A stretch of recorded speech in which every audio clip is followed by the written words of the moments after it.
were afraid. Those who had seen it told the people what had happened to the demon-possessed man, and told about the pigs as well. Then the people began to plead with Jesus to leave their region. As Jesus was getting into the boat, the man who had been demon-possessed begged to go with him. Jesus did not let him, but said, "Go home to your family and tell them how much the Lord has done for you and how he has had mercy on you."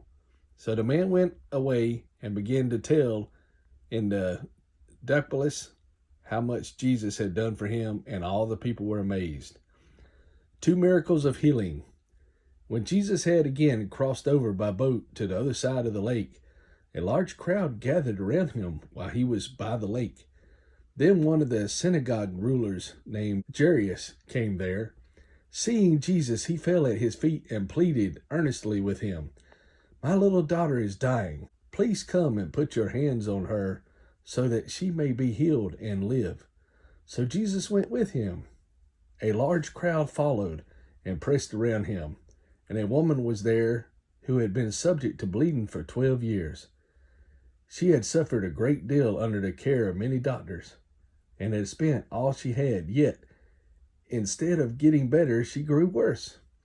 When she heard about Jesus, she came up behind him in the crowd and touched his cloak, because she thought, "If I just touch his clothes, I will be healed." Immediately her bleeding stopped, and she felt in her body that she was free from her suffering.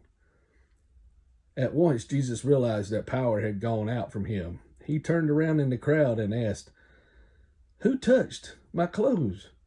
"You see the people crowding against you," his disciples answered, "and yet you can ask, 'Who touched me?'" But Jesus kept looking around to see who had done it. Then the woman, knowing what had happened to her, came and fell at his feet and trembled with fear, told him the whole truth. He said to her, "Daughter, your faith has healed you. Go in peace and be freed from your suffering." While Jesus was still speaking, some men came from the house of Jairus, the synagogue ruler. "Your daughter is dead," they said. "Why bother the teacher any more?" Ignoring what they said, Jesus told the synagogue ruler, "Don't be afraid, just believe." He did not let anyone follow him except Peter, James, and John, the brother of James. When they came to the home of the synagogue ruler, Jesus saw a commotion with people crying and wailing loudly. He went in and said to them, "Why all this commotion and wailing? The child is not dead, but asleep." But they laughed at him. After he put them all out, he took the child's father and mother and the disciples who were with him and went in where the child was. He took her by the hand and said to her, "Tale cum," which means, "Little girl, I say to you, get up." Immediately the girl stood up and walked around. She was 12 years old. At this they were completely astonished. He gave strict orders not to let anyone know about this, and told them to give her something to eat. Jesus visits Nazareth. Jesus left there and went to his hometown, accompanied by his disciples. When the Sabbath came, he began to teach in the synagogue, and many who heard him were amazed.